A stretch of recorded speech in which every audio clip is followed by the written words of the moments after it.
पियुषजींचं खूप खूप स्वागत. विनंती करतो आसनस्थ होण्याची.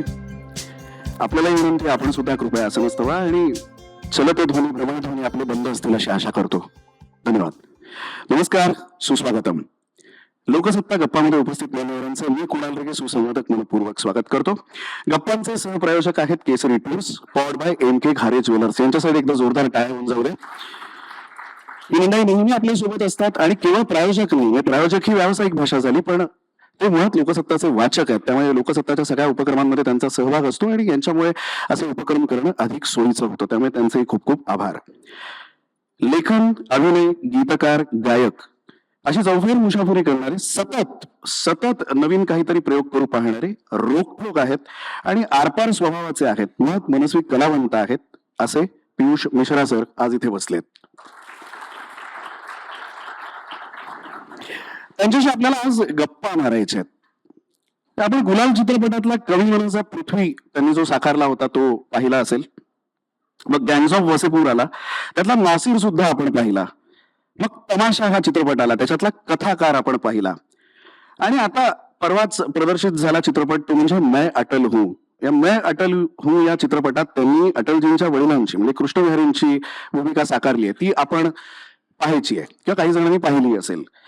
ह्या प्रत्येक व्यक्तिरेखेमध्ये ते काहीतरी बोलत असतात, भाष्य करत असतात. काय आहे भाष्य त्यांचं, काय त्यांना बोलायचंय, काय ते बोलू पाहतात, त्यांच्या कार्यक्रमांमधून सुद्धा या गप्पा आज आपल्याला इथे मारायच्या आहेत. आणि त्यासाठी मी पियुषजींना रंगमंचावरती आमंत्रित करतो.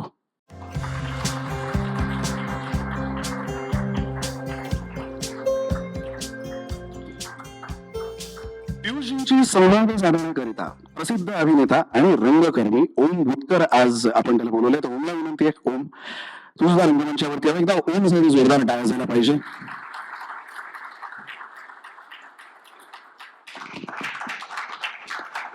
आणि पुढची सूत्र सगळी मी ओमकडे सुपूर्द करण्याच्या आधी मी लोकसत्तेच्या प्रथेनुसार आपण ह्या दोन्ही मान्यवरांचं आधी स्वागत करूया.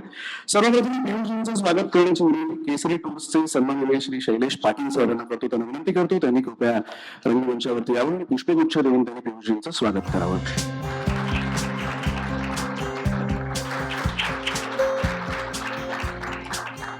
आता ह्या चारही मान्यवरांचं एक आपण समूह छायाचित्र घेऊया. एक फोटो आपल्याला हवा आहे.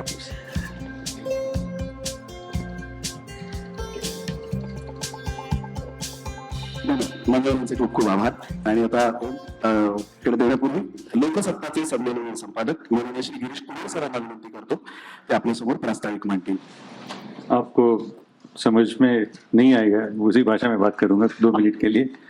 नमस्कार. नवीन वर्षातल्या पहिल्याच गप्पा आणि पियुषजी त्याला हो म्हणाले. त्यांना बऱ्याच दिवसापासून बोलवायचं होतं आणि गेल्या वर्षाच्या शेवटी त्यांचं आत्मचरित्र वाचलं. आपल्यापैकी काही जणांनी वाचलं असेल. तुम्हारी औकात क्या है. तुम्हारी औकात क्या है या प्रश्नापासून सुरू होणारी त्यांची ती कहाणी म्हणजे विश्राम बेडेकरांनी ज्या पद्धतीनं प्रथम पुरुषी कथानक स्वतःच्या आयुष्याचं मांडलंय, त्यामुळे त्यांच्यानंतर ते वाचलं म्हटलं आपण लवकरात लवकर गाठायला हवं. तर त्याप्रमाणे गाठलं. ते येतो म्हणाले. आपल्या सगळ्यांच्या वतीने मनापासून स्वागत. आणि त्यांना गाठणं एका अर्थी सोपी गेलं, कारण आपले एक मित्र त्यांच्याच त्या कॉम्प्लेक्समध्ये राहतात असं नंतर लक्षात आलं. त्याच्यामुळे त्या भेटीही झाल्या. अरुण शेवते आज आलेले नाही तिथे. तर आपल्या सगळ्यांचे आभार. आणि मुलाखतीसाठी ओम येतो म्हणाला. हे मराठी माणसाला साधारण हिंदी बोलायला अडचण येत असताना ओम अतिशय उत्कृष्टपणे उर्दू बोलतो. उर्दू भाषेतनं संवाद साधू शकतो. हे अतिशय कौतुकाचं काम आहे. ओमला कदाचित माहितीच आहे. पु ल देशपांडेंचं खूप सुंदर वाक्य आहे की संस्कृत आणि उर्दू या 2 भाषा सुंदर्या आहेत आणि अन्य सुंदर्यांप्रमाणे त्यांनी माझ्याकडे पाठ फिरवलेली आहे. पुढचं पण त्यांचं ध्यान येतं माझ्या विषयी. तर आता उर्दू हिंदी भाषेवर छान प्रभुत्व असलेला, शायरीची जाण असलेला, कवितेविषयी प्रेम असलेला ओम या कार्यक्रमाला इथे आलेला आहे. आपल्यापैकी जे अनेकदा या अशा उपक्रमात आले त्यांना माहिती असेल, नेहमीच साधारण आपला जी कार्यक्रमाची प्रथा आहे त्याप्रमाणे आधी ओम संवाद साधेल, नंतर आपण प्रश्नोत्तर करूया. कलाकार मंडळी खूप मला दिसतात त्याच्यामध्ये. या सगळ्यांचं पुन्हा एकदा स्वागत. आणि कार्यक्रमाची सूत्र ओमच्या हातात देतो. धन्यवाद. धन्यवाद गिरीशजी. सर्वप्रथम आभार लोकसत्ताजी आणि गिरीशजींचे की मला पियुषजींची मुलाखत घेण्याची संधी दिली. मी सुरू करतो, फार वेळ घेत नाही. नमस्ते, बहुत बहुत स्वागत है पीयूष जी. हाँ, धन्यवाद सर, धन्यवाद. और मैं उस तरह के सवाल करने की कोशिश करूंगा जिनके जवाब विकिपीडिया पर और बाकी इंटरव्यूज में नहीं मिलेंगे. आप जैसे भी सवाल कीजिए, कोई टेंशन नहीं. ठीक है. आप बड़ी छोटी उम्र से नज्म कहते आए हैं और पहली नज्म जो आपकी थी अब वो खैर काफी मशहूर हो गई है कि जिंदा हो हाँ तुम कोई शक नहीं. हाँ. तो अब जब आप पीछे मुड़कर देखते हैं तो अलग अलग वक्त पर अलग अलग मकामात पर नज्म किस तरह से बदली है. 20s में आपकी नज्म क्या थी, फिर 30s में, फिर उम्र के 40s में किस तरह से तजुर्बे जुड़ते जाते हैं, उसमें एक्सपीरियंस जुड़ते जाते हैं. बाकी तो नज्म ठीक ही होती है. जैसे लिखते हैं आप, मैंने तो जो जिंदा हो हाँ तो मैंने 8 में लिखी थी, अपनी माँ को देख के लिखी थी. मेरी माँ बड़ा जुल्म सहन किया करती थी, तो उनको देख के वो मैं पूछा करता था उनसे कि आप इतना जुल्म सहन क्यों किया करती हो. तो बोलती थी कि बेटा जिंदा तो रहती हूँ, कम से कम जिंदा बच जाती हूँ. पारिवारिक झगड़ों में आपके माँ से, पिताजी से, बुआ जी से काफी तपती थी बेचारी. देहात की औरत थी, तो उनको देख के मैं लिखी थी कि जिंदा हो हाथ तुम कोई शक नहीं, सांस लेते हुए देखा मैंने भी है, हाथ और पैरों और जिस्म को हरकतें खूब देते हुए देखा मैंने भी है. अब भले ही ये करते हुए हो तो तुम दर्द सहते हुए सख्सी लेते हो. अब इतना भी कम क्या तुम्हारे लिए, खूब अपनी समझ में तुझी लेते हो. तो उस वक्त लिखी थी मैंने. उस वक्त मुझे मालूम नहीं कैसे लिखी, मेरी समझ में लिखी थी मैंने. उसको मैं आज पढ़ता हूँ, उसको तो लगता है कि बड़ी मैच्योर नज़्म. उसमें तो जुमले ही नहीं थे, उसमें कुछ भी नहीं था. मेरी जिंदगी में कोई लड़की भी नहीं आई थी. तो उस वक्त जो पूरा था, मैं 8 स्टैंडर्ड में पहली लड़की आई मेरे टाइम में, तो कुछ भी नहीं था एक्सपीरियंस. तो मैं कैसे मान लूं कि जो मैं अल्फ्रेड वोल्फ्गांग मोजार्ट जो है आपके 6 साल की उम्र में पहली सिम्फनी भूल गया था. तो कहाँ से भूल गए, कैसे हुआ. इसी सब चीजों से हमें लगता है कि हम किसी पर्टिकुलर रोड पर पैदा होते हैं. हर व्यक्ति को किसी पर्टिकुलर रोड पर पैदा होता है. पुनर्जन्म होता है. पुनर्जन्म खा की चीज नहीं है, एक्चुअली होता है. और मैं अपने घर में सबसे अलग था, बिल्कुल निहायत अलग था. मैं तो बहुत ही बड़ा सहमा इंट्रोवर्ट सा बंदा था. हमारा घर जो है बड़ा घर था, घर था. सब मूर्ख थे मेरे घर में. IQ लेवल सबका बिल्कुल 0. सब मूर्ख, एक से नंबर 1 के मूर्ख थे. और मैं फंस गया उसमें कि मैं थोड़ा सा इंटेलेक्चुअल गया उनके बीच में. तो भूल गया हो गया मैंने करवाना. कुछ दिनों बाद जो है मैंने कहा कि मैं मूर्ख हूँ, आप लोग समझदार. तो ये करके जो है बचपन तो बड़ा कटा पीटा बीता, बहुत ही कटा पीटा बीता. उसमें जो है मुझे समझने वाला कोई नहीं. मैं चित्रकार भी, मूर्तिकार भी, मैं सिंगर भी, मैं राइटर भी, मैं एक्टर भी, मैं सितारे बजाया करता था, मैं वॉल्यूम बजाया करता था, सब कुछ बजाया करता था. लेकिन सिर्फ अपने लिए. समझने वाला कोई नहीं था, कोई नहीं था, नाम को नहीं था. मैंने ये अपने पिताजी को सुनाई थी, तो उन्होंने कहा था कि किसकी छोड़ा के लाए थे. मैंने कहा सर मैंने लिखी है, लेकिन मालूम मैंने लिखी है. उन्होंने कहा ठीक है लिखी होगी आपके. मतलब 50 लोग 50 चीजें लिखते हैं. अब ये अच्छी है बोली, आज इसके दाम लाखों में लगते हैं. आज जब मैंने उसको पूरी की, आज लंबी चौड़ी नज़्म है और आज इसके दाम लाखों में लगते हैं. तो ये है समझ फिर यार. तो आप जो है जब पहचान हो जाती है आपको, तो फिर आप अब मुझसे लोग बात पूछते हैं, एक बगल में चांद होगा, एक बगल में रोटियां, एक बगल में नींद होगी, एक बगल में रोटियां. ये आपने कैसे लिखा था. तो मैं उनसे बोलता हूँ कि यार मैं गाने बहुत जल्दी लिखता हूँ. मैंने 2 दिन में गाने 2 दिन में दिए गए. तो मैंने कैसे लिखा था. मैंने नहीं सर आप तो आपने कुछ रहस्यवाद तो होगा इसमें, कुछ फलसफा तो होगा. अरे मैंने कहा बाई गॉड कोई फलसफा नहीं है यार, मैंने लिख दिया था, ऐसे लिखता हूँ मैं. सारे गाने ऐसे ही हैं. नहीं पीयूष जी आप इतने बड़े आदमी हैं, कुछ तो फलसफा होगा. दर्शन क्या था इसके पीछे. फिर मैं बात बनाता हूँ. मैं बैठ गया था, झूल गया था, और क्या. आप जब आप उसकी जो कीमतें लगी, आप बताइए इसमें इसे भी इंटरप्रिटेशन आ गई. इंटरप्रिटेशन आ गए उसके. ये सोच के लिखा गया था कि ब्लू का ये मतलब है और उसका ये मतलब है, उसका वो मतलब है. मैं बेचारा मैं चुपचाप लिख गया. एक थिएटर के लिए सॉन्ग लिखा था मैंने. उस गरीब को क्या मालूम कि जो है आगे जाके घुसा काटा करेगा. लिख दिया था मैंने, लिख दिया. मतलब सारे काम मैंने ऐसे किए कि जो है टंके खत्म कर दिए बस. ये उस वक्त की बात थी जब मैं लेफ्टिस्ट हुआ करता था, सो कॉल्ड लेफ्टिस्ट.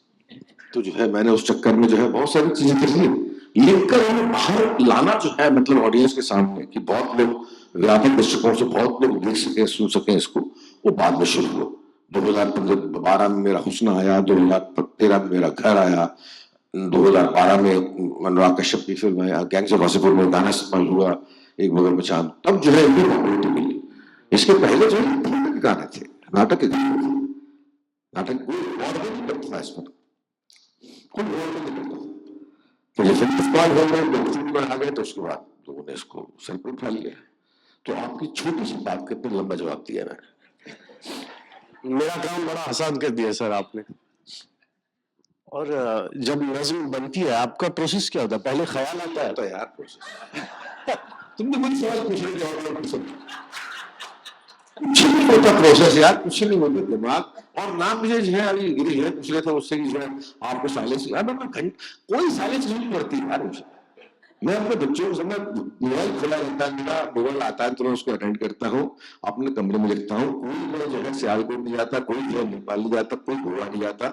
अपने स्क्रिप्ट से लेकर जो हर चीज मैंने वहीं बैठ के लिखी। जब तक 5 कॉल ले जाते, जब तक मेरी बीवी बोलने के लिए आती कि चाय पीनी है डाले, मैं बोलता हूँ यहाँ पे पीनी है, लगा चाय बहुत पीता हूँ लिखते हुए। तो ये करके इसके अलावा और शराब पीकर मैं एक चीज नहीं लिखी आज।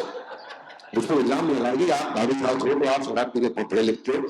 अनुराग कश्यप ने पर्टिकुलरली, साला मेरा दोस्त है, वो छोटा भाई ऐसा है, उसने मुझे बहुत आपके शुरू में स्टार्ट किया था, पीयूष भाई आप लिखते हो? तो मैंने कहा यार मैं शराब पीकर आज तक कुछ नहीं लिखा। क्या लगा नहीं ऐसा हो नहीं सकता, मैंने ये सुना, मैंने कहा शराब अल्कोहलिक माइंड से, मैंने उस वक्त इसमें कोई शक नहीं, उस वक्त बहुत शराब पिया करता था, लेकिन पीकर मैंने कुछ नहीं लिखा। तो कहने लगे नहीं आप अच्छा नहीं लिखा तो आप लिख कर दिखाओ, देखो एक बार। तो मैं जो है गया बार में गया, मैंने जो है 6 रम के पैक मंगवाए एक साथ कि ना रहेगा बांस ना बजेगी बांसुरी। और मैंने जो है आपके एक खाली पैड लिया था अपना राइटिंग पैड, मैंने कहा स्क्रिप्ट लिखूंगा। तो स्क्रिप्ट लिखी मैंने और एक पैड लिया। एक पैड के बाद मैं पूरा स्क्रीन प्ले मैं डायलॉग के उसमें लिख चुका था। एक पैड के बाद पूरा स्क्रीन प्ले मैं डायलॉग के साथ में उस पर लिख चुका था। दूसरे पैक पे वो फिल्म रिलीज हो चुकी थी, तीसरे पैक पे उसको तालियां पड़ रही थी, चौथे पैक पे लड़के कुछ और होगा, पांचवें पैक पे ऑस्कर मिल चुका था उसको। और छठे पैक में नीचे गिरा हुआ, छठे पैक में नीचे गिरा हुआ। और सुबह उठ के देखा तो उस पर एक दिन तक लिखा गया। तो फिर मैं सीधे फैंटेसी फिल्म मैंने अपने घर में 50 ऑस्कर विन कर रखे हैं, जिनके शायद भी गिर चुके। रात में जाता हूँ ऑस्कर लेता हूँ, घर वापस आता हूँ, सो जाता हूँ। तो उस वक्त था, उस वक्त दर्द था ऐसा। तो ये है इंटॉक्सिकेशन के साथ। कभी आप कभी कोई ये जब गलतफहमी होती है कि चरस-पी की एक्टिंग होती है, गांजा पी की एक्टिंग होती है, शराब, कोई फर्क इससे मतलब ये सब शांत मन से करने वाली चीजें हैं यार। ये डिसऑर्डर जीनियस एक बड़ा पुराना कॉन्सेप्ट है, जो बंदा जितना अधिक डिसऑर्डर होगा उतना ही बड़ा जीनियस होगा, ये मैं मानता था पहले। अब जो जब से ध्यान जिंदगी में आया तब से लगता है कि इससे बेहतर कुछ चीजें नहीं। अब तो लगता है कि क्रिएट करना ही नहीं चाहिए, आराम से बैठ जाओ ध्यान करो आप, उसके बाद क्रिएट करने की जरूरत नहीं। तो आजकल जो है शांति है, बहुत शांति है, बहुत ईमानदारी से बड़ी शांति है। शराब के बारे में पीयूष जी बड़े खुल के बोले हैं बाकी सारे इंटरव्यूज में भी। तो पीयूष जी अगर कोई नौजवान होगा आपका बड़ा करीबी होगा और वो अगर आपसे नसीहत मांगे कि शराब बिल्कुल भी नहीं पीनी चाहिए या कभी कभी थोड़ी थोड़ी पिए, तो नहीं ऐसी बात नहीं है। नहीं उसमें जो है there is a problem, technical problem है। अगर आप जो है गूगल करेंगे WHO तो आप मालूम पड़ेगा कि alcohol is the most killing disease of the world, more than cardiac and more than cancer. इस वक्त हर 20 में से हर 100 में से 20 बंदे अल्कोहलिक होते हैं, बाकी बचे हुए 80 बंदों को कोई दिक्कत नहीं है, वो सोशल ड्रिंकर होते हैं, यहाँ से हार्ड ड्रिंकर होंगे, वो पी लेते हैं या 3-4 मिनट पी संतोष कर लेते हैं। लेकिन अगर आप अल्कोहलिक हो गए, it's like breaking a leg which can't be grown again. An alcoholic means an always alcoholic, उतनी खतरनाक बीमारी एंड सोशल डिजीज होती है। कैंसर पेशेंट को आप सहानुभूति रखते हैं, कैंसर पेशेंट के लिए आम से कार्डियक हार्ट के पेशेंट के लिए सहानुभूति रखते हैं, अल्कोहलिक के लिए कोई सहानुभूति नहीं रखता है। अल्कोहलिक को सब गाली देते हैं। तो सोशल डिजीज आपके बीवी को लगती है, आपके बच्चों को लगती है, आपके दोस्तों को लगती है, आपकी फैमिली को लगती है, वो लगती है पूरे परिवार को लगती है। तो मैं हैव सीन दैट फेज, मैंने अपना गंदा बहुत ही गंदा फेज बिता कर आया हूँ। I have seen that phase जब मेरी वजह से हर बंदा दुखी था। पहले लड़कियां मेरे शिष्य बहुत दुखी थे मुझसे कि हमने सर आपका क्या बिगाड़ा था, आपने रात को शराब पी के हमसे ऐसी बात कही। मैं कहता यार मैं मुझे याद नहीं है, मुझे याद मैं रोता हूँ उनके सामने कि यार मुझे वाकई याद नहीं है, प्लीज नहीं नहीं सर, आपने बहुत गंदी बातें करी। मैं बोलता हूँ उनके सामने कि यार मुझे याद नहीं है, ब्लैंक को बिल्कुल मैंने क्या कहा था क्या नहीं कहा था। अब इस आयरनी को कौन समझ सकता है? आप तो बोलेंगे तो शराबी हो सर, शराबी ये इट्स अ डिजीज। मैं कैसे बतलाऊं उसको? मन को लगी बीमारी है, शरीर को नहीं, मन को लगी बीमारी। तो इसलिए जो है ये आप तुम्हारा जवाब जो है मैं हर बंदा पिए रहा चेक करते रहे बहुत जरूरी। मैं मालूम हूँ अल्कोहल जो मतलब जन्म से होता है, मतलब हो सकता है उसको जिंदगी में एक गुण नहीं थी हो, लेकिन वो माइट बी अल्कोहलिक। अगर जाएगी उसकी मुंह में शराब तो उसके बाद में फिर वही इफेक्ट होगा जो कि और मेरे अल्कोहलिक होता है। तो पीकर तो मैं ये मस्ती में पीते बहुत। मैं ही ऐसा क्यों हूं कि जो एक पैक पीने के बाद मैं कांट स्टॉप माय सेल्फ। वो कहते हैं कि इसमें प्रॉब्लम है पीते हो, और वो तो इसके बारे में मसाला जो करते हैं कि मैं पी उसके बाद क्या है वो हाँ ऐसे ही मतलब आपकी जो शराब तो बहुत जोक्स और शायरी वगैरह कही है, लेकिन अगर एक्चुअली देखा जाए तो शराब अगर अल्कोहलिक हो जाए तो शराब से भी खतरनाक कोई चीज भी है। और क्योंकि मैं भूख हूँ इसलिए जो है मैं इसी देता हूँ कि यार चेक करते रहो अपने आप को, अगर किस्मत है तो बढ़िया बात है, वरना आपकी वो नस्म भी है वो अल्कोहलिज्म पे बड़ी अच्छी। आप जब कभी अच्छी नस्म आपको लगता है कि आज अच्छा काम हुआ है तो सबसे पहले किसी सुनाने को जी चाहते हैं? किसे सुनाते ऐसा हैं? कुछ नहीं है यार, वजन तो जो है मैं ऐसा कुछ में आइडल वचन नहीं है कोई इसमें यार।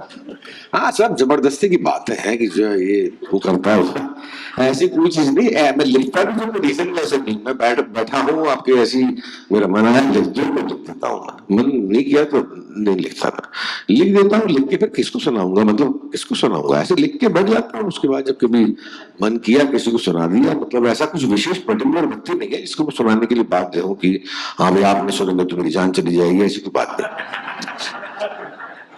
एंड दिस इंक्लूड्स एवरीबॉडी, मतलब हर बंदा जो है आपके बड़े से बड़ा बंदा, क्योंकि मैंने देखा है हर बड़े बंदे में जो छोटी छोटी कमजोरियां होती है, बड़े से बड़े बंदे में छोटी छोटी कमजोरियां होती है। इसलिए मैं इनसे मिलता ही नहीं, गुलजार साहब से, अमिताभ बच्चन से, लोगों से मिलता ही नहीं मैं कभी। ना रहेगा बांस ना बजेगी बांसुरी, जाओगे तो आपको पक्का इतनी कमजोर नजर आएंगे। मेरा एक्सपीरियंस है, जिन भी टीचर्स के पास में बहुत गया, जिन भी शख्सियतों के पास में गया, थोड़ी देर आप ये तो हमारे जैसे ही यार, बहुत ऑर्डिनरी है, बहुत छोटी छोटी गलतियां करते हैं, बहुत छोटी छोटी गलतियों में नाराज हो जाते हैं, ये हमारे जैसे। तो इसलिए मैं मिलता ही नहीं किसी से। बढ़िया बात है, आप बढ़िया बात है, आप अपना करते रहो, लोगों को कहना है आप कहते रहो, सुनते रहेंगे और आपकी इज्जत करते रहेंगे, उससे जो है आप भी खुश हम भी खुश। That's all. और थिएटर के बारे में आप बड़ा खुल के बोले बाकी इंटरव्यूज में भी, थिएटर क्या असर करता है आदमी पे? एक्टर के लिए थिएटर ऐसा क्या दे सकता है जो और कोई मीडियम नहीं दे सकता? नहीं यार, थिएटर में लाइव इंटरेक्शन होता है ना, जिसमें आपके ऑडियंस सामने बैठे होते हैं। सिनेमा में आप रिकॉर्ड कर लीजिए, उसके बाद से 50 साल बाद देख लीजिए कि हमने इस दिन ये शो किया था। लेकिन थिएटर काफी डॉक्यूमेंटेड है, थिएटर लाइव ही होता है, थिएटर तो लाइव होता है, उसका मजा ही कुछ और होता है। रोज आप परफॉर्मेंस अगर 4 शोज कर रहे हैं लेकिन तो आप अलग अलग शोज कर रहे हैं, तो चारों शोज अलग अलग होंगे, चारों अलग अलग ऑडियंस आएगी, अलग अलग शो के साथ में आएंगे, अलग अलग विचारों के साथ में आएंगे, वो चारों शोज आपके अलग अलग होंगे। You can record one show but you can't record all the shows. तो थिएटर की खासियत ही होती है कि थिएटर में लाइव इंटरेक्शन होता है। इवन मेरा जो बैंड परफॉर्मेंस है पहली बार आना, उसमें मुझे लाइव इंटरेक्शन होता है, उसमें जो लाइव इंटरेक्शन होता है वो उसी वक्त जो मतलब उस वक्त का क्षण आपको याद रहेगी, कहाँ गलती हुई थी, कहाँ बहुत अच्छा गाया था आपने। उसके बाद में आप भूल जाएंगे उसको, अगले दिन वो चीजें भी होंगी, कुछ और चीजें भी। तो उसका जो है मजा अलग ही रहता है, उसकी हाई अलग रहती है, उसकी कल रहती है। तो वो करता रहता हूँ।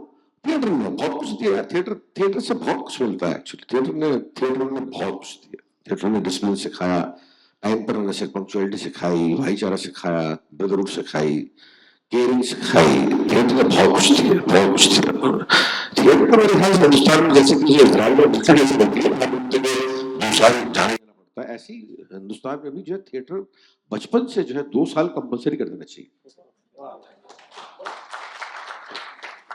स्कूल में आपके लगे 2 साल आप थिएटर करो ही करो, मतलब कंपलसरी सब्जेक्ट है, तो आप जो है इतना कुछ सीखते हो थिएटर से कि कुछ कहने के। सिनेमा बेसिकली सिनेमा है ऑक्यूपेशन, सिनेमा पैशन अगर होगा नहीं तो उसमें पैसे जुड़ जाते हैं। तो सिनेमा है ऑक्यूपेशन, सिनेमा ऐसे देख लुक्रेटिव प्रोफेशन कोई नहीं। अगर आप सुबह बन गए तो फिर ऐसी की तैसी आप चिंता मत करो। फिर आप मतलब आप एक रात पहले आप कुछ नहीं होते, एक रात के बाद में आपको दुनिया की हर लड़की, हर लड़का, हर माँ, हर बहन आपको जो है मतलब बिजनेस क्लास टिकट मिल रहा है, आपको जो बिजनेस क्लास सूट मिल रहा है, आप इतना इतना सुख में होते हैं जिंदगी। इसलिए लोग 30-40 साल तक स्ट्रगल करते हैं कि अगर आज मिल गया एक बात, वो वाकई एक मिनट लगी देर, एक मिनट लगी देर, उसके बाद हर बंदे के पास वो सपने हैं और टीम है कि मैं अगर आज भी मुझे मिल गया तो मैं अमिताभ बच्चन जैसा परफॉर्मेंस कर सकता हूँ या शाहरुख खान जैसा परफॉर्मेंस कर सकता हूँ। तो कोई बंदा ये सुनने के लिए तैयार नहीं कि मैं एक्टर नहीं हूँ। अगर आप किसी को बोलेंगे तो सिंगर नहीं तो मान लेगा तो गाना नहीं गा सकता, आप बोलेंगे तो पेंटर नहीं तो मान लेगा पेंटिंग नहीं कर सकता, आप बोलेंगे तो एक्टर नहीं है तो पूरा बन जाए। तू कौन होते बोलेगा? तो जब जॉन अब्राहम एक्टिंग कर सकता तो हम क्यों नहीं कर सकते?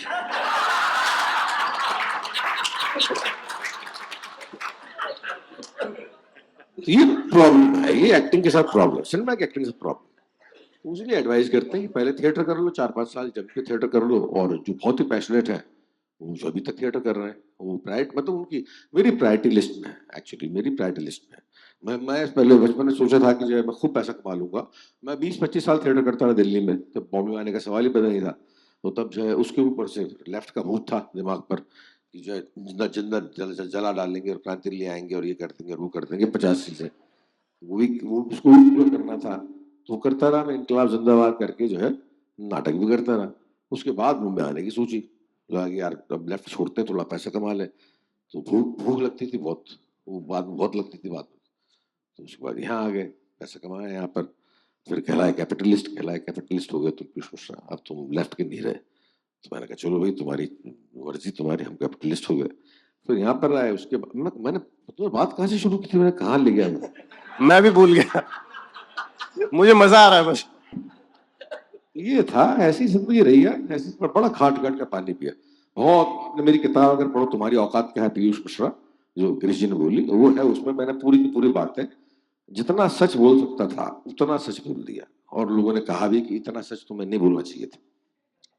मैंने जो है हर चीज बोल दी उसमें, हर चीज बोल दी। पहले मैंने उसे मैं करके लिखने की कोशिश करी, ऑटोबायोग्राफी है, मजा नहीं आया। मतलब वही मैं मी माई सेल्फ जो है मतलब अपनी अपनी बातें कर रहा था उसमें मैं, मजा नहीं आया उसमें। उसके बाद फिर मैंने थर्ड पर्सन लिखने की कोशिश करी, उससे जो है किताब निकलती गई। पूरे पैंडेमिक में लिखी मैंने, पैंडेमिक मेरा पूरा, जब सारे लोग रो रहे थे तो मैं लिख रहा था, और पूरे पैंडेमिक में ये किताब खत्म।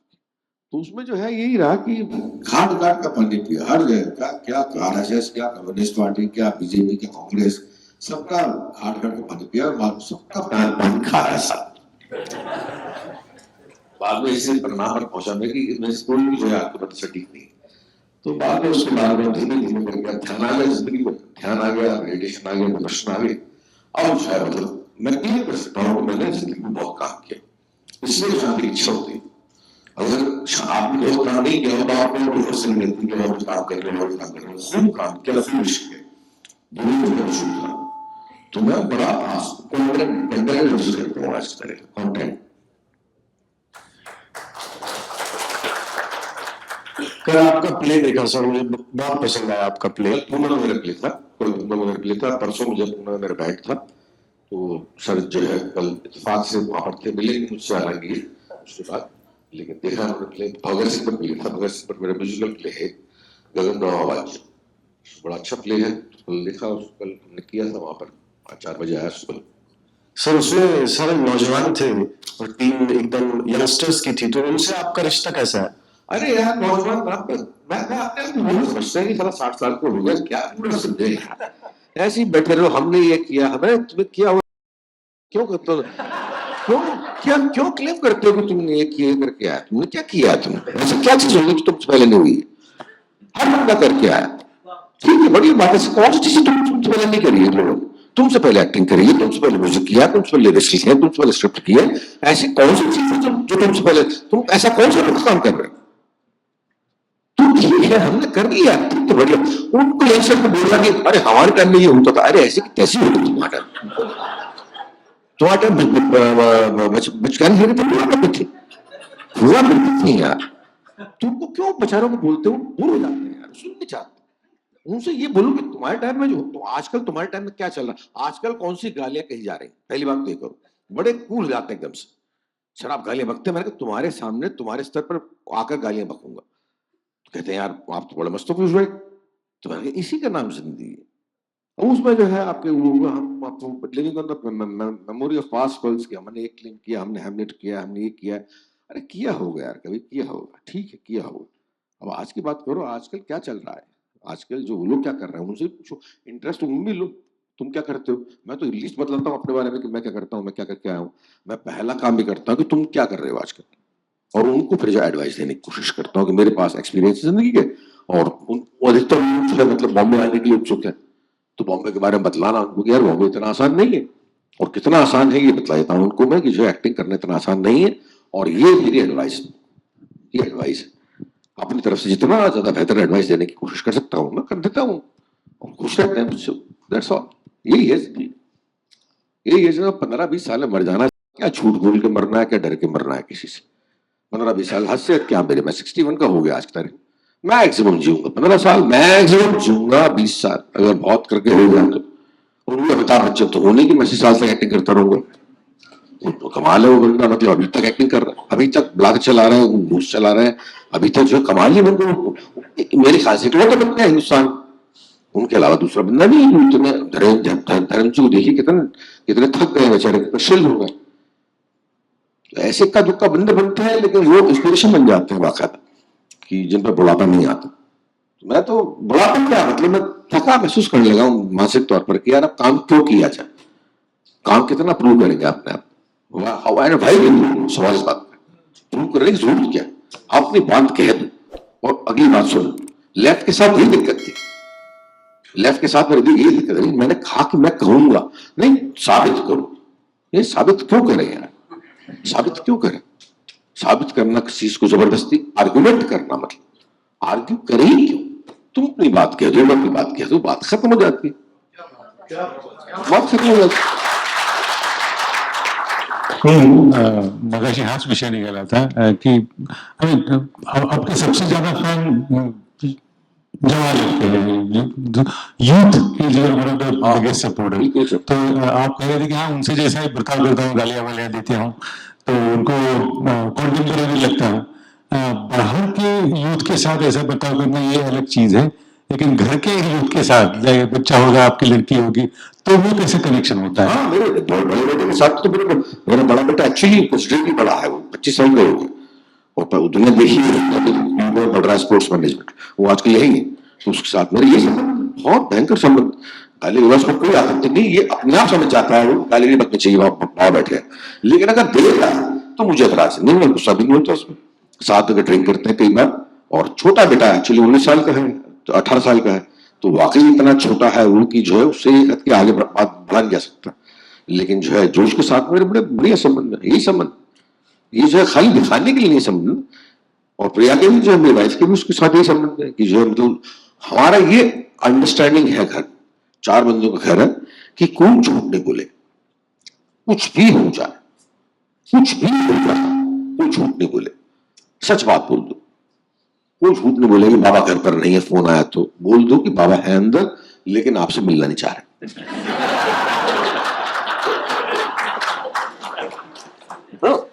कोई झूठ नहीं बोले, वो सुखी रहते हैं सभी, बाद में तकलीफ नहीं होती, बाद में तकलीफ, हम हाल की हाल बुरे लग जाएगा देखो, लेकिन बाद में तकलीफ नहीं होगी। बाद में फिर और बहाने बनाते चलो, बहाने बनाते चलो कि यार हम यहाँ थे, ये कर रहे थे, वो कर, अरे कुछ नहीं यार, आपसे नहीं मिलना, बात खत्म हो गई, पीरियड, बात खत्म हो गई। कुछ बंदों को देखकर बड़ी मुझे प्रॉब्लम होती है यार, उनसे मानसिक वैचारिक तौर पर नहीं मिलता, उनसे बौद्धिक स्तर पर मॉरली उनसे कोई कनेक्शन नहीं है। मैं क्यों करूंगी, तुमसे मिलना अच्छा लगता है, मैं बोलता हूँ तुमसे मैं नहीं मिल रहा यार, आई डोंट लाइक यू, यार मैं अब मेरी पसंदगी हो जाए नहीं पा रहा मैं तुम्हारे पर, तो बड़ा खराब लगता है उनको यार, तुम्हारी इतनी हिम्मत। अरे इतनी हिम्मत है भैया कि हम वी कांट बी फ्रेंड्स, बात खत्म हो गई। सोचेगा कम से कम एक महीने बाद सोचेगा, उसको शब्द अकल आएगी कि हाँ की बात तो सही है, we can't be friends, we can't be friends with everybody. तो अच्छी बात है, बल्कि अच्छी बात है। उस वक्त कहने में दिक्कत होती है, हाल की हाल कहने में काफी दिक्कत होती है, मुझे बड़ी दिक्कत हुई है, बाद में सीख गए। और लोगों ने मुझे घुसकर बस एक्सेप्ट कर लिया। इतनी बदतमीजी कर चुका हूँ लोगों के साथ में इस तरह की कि अब लोगों ने उल्टे कहा इसको तोड़ तो नहीं सकते, इसको ज्वाइन ही कर लो। तो अब जो है उनका क्या कितना अनादर करेंगे, इसका कितना अपमान करेंगे। एक नई चीज आगे ट्रोल भी करते रहे, खूब ट्रोल कर लिया, सोशल मीडिया हो गया, बढ़िया बात है, खूब इसको वर्कआउट भी कर लिया। अब तो कुछ भी नहीं हो सकता, तो ज्वाइन ही कर लो यार, इसको इज्जत ही कर लो इसकी, गरीब की। ये चीज़ है। सर विपश्यना कब आई आपकी जिंदगी में? बचना ही 2010 में, एक्चुअली 2009 में मैं अमेरिका गया हूँ। 2013 मार्च 2009 को जो है गुलाल की रिलीज हुई थी। गुलाल से मैं जो है सडनली स्टार बन गया था। पिक्चर नहीं चली थी, लेकिन नेट पर जो है चलने वाली वो सबसे ज्यादा बड़ी फिल्म है नेट पर जो है, वो 1971 जो मैंने लिखी थी। तो वो जो है बहुत तो उसी 2 महीने बाद ही मार्च अप्रैल मई में करीब 19 मई को मैं अमेरिका गया था। तो ये मेरा किस्सा दर्ज है उसमें किताब में। तो मैं अमेरिका गया था, तो यहाँ से मुझे स्ट्रोक पड़ना शुरू हो गया था एयरपोर्ट से। और वहां पढ़ते पढ़ते जो है 24 घंटे में वो बहुत ज्यादा इमिग्रेशन फॉर्म भर नहीं पा रहा था, बहुत बुरी हालत हुई थी। सीधा हिस्सा पूरा का पूरा चला गया, राइट हैंड साइड पूरी की पूरी चली गई थी। और 24 घंटे वहां लगे, 24 घंटे समझने में लगे कि स्ट्रोक है। जब कोई डॉक्टर घर में आया, उसने बताया कि सर दिस स्ट्रोक, आप जाओ हॉस्पिटल, तुरंत क्या कर रहे हैं आप। तो उसके बाद 48 घंटे बाद में वहां पर गया, डॉक्टर्स ने बोला कि sir it is not possible, it is incurable, it's a major attack. आप अब ना कभी बोल पाओगे, ना हंस पाओगे, ना कुछ कर पाओगे। सबसे बड़ी बात यह है कि मैं एक्टिंग नहीं कर पाऊंगा। तो उन्होंने कहा आप कुछ नहीं कर सकते। मैंने कहा सर मदद लेते हैं, किसी कुछ भी मदद ले लीजिए, आपकी ये बीमारी ठीक नहीं होने वाली। तो वहां से मैं अपंग होकर लौटा। तो यहाँ पर मेरा एक दोस्त विशाल भारद्वाज, म्यूजिक कंपोजर है, उसने मुझे कहा कि तूने सब अजमा लिया, अब तो एक बात मेरी तरफ से जो एक चीज अजमा कर दे कि जो है प्राणिक हीलिंग लेकर दे।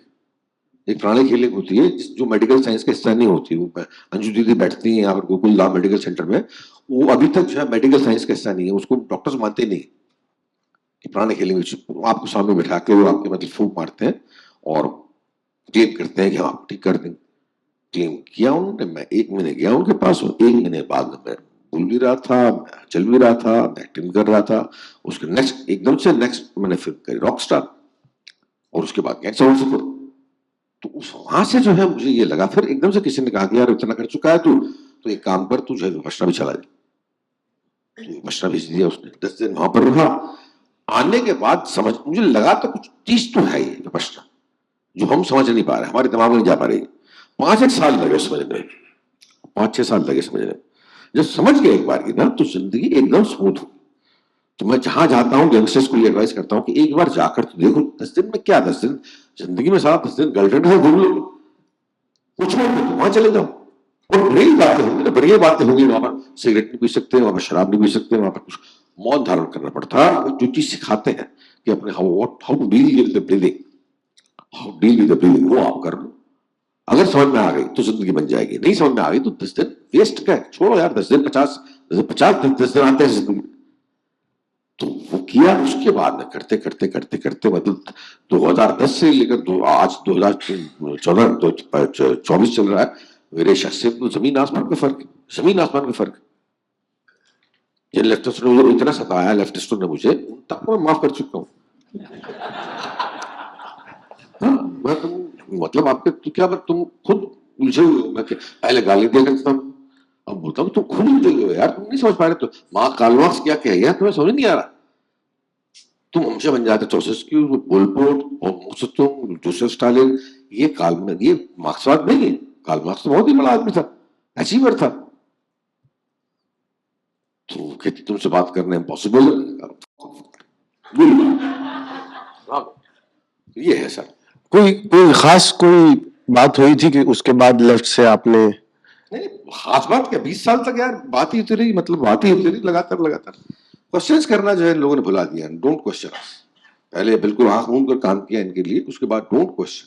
डोंट क्वेश्चन, डोंट क्वेश्चन में डिसाइड कर लिया। बहुत करते रहे, नहीं मिलेंगे, नहीं करेंगे। फिर जब बिल्कुल सर पर आ गई कि तुम हर चीज छोड़ दो, आपके माँ को छोड़ दो, बाप को छोड़ दो, बीवी को छोड़ दो, पैसा कमाना पाप है, तो जिएंगे कैसे यार? बीवी आपके अलग, बच्चे हैं, माँ है, सबको छोड़ छाड़ के लगे हुए तुम्हारे, वो भी तो सोसाइटी के हिस्से हैं। तो बोलते थे कि ये सोसाइटी अलग चीज है, ये अलग चीज है। सोसाइटी के लिए केयर करो, नेशन के लिए भी केयर मत करो। अजीब तरीके से आपको नेशनल से अजीब गरीब तरीके से जो नेशनल एंथम पे खड़ा हो जाता है नेशनल। मैं एक बार खड़ा हूं, मैं एक बार जेएनयू से फोन आया मेरे दोस्त का, तो आई कुड नॉट अटेंड क्योंकि मैं जो फिल्म में था, नेशनल एंथम पे खड़ा हुआ था। तो मैंने फोन किया बाद में उसको कि मैंने कहा, पूछा उसने कि तुम क्यों जवाब क्यों नहीं दिया। मैंने कहा नेशनल एंथम आ रहा था तो झंडा बंदे खड़ा हुआ था।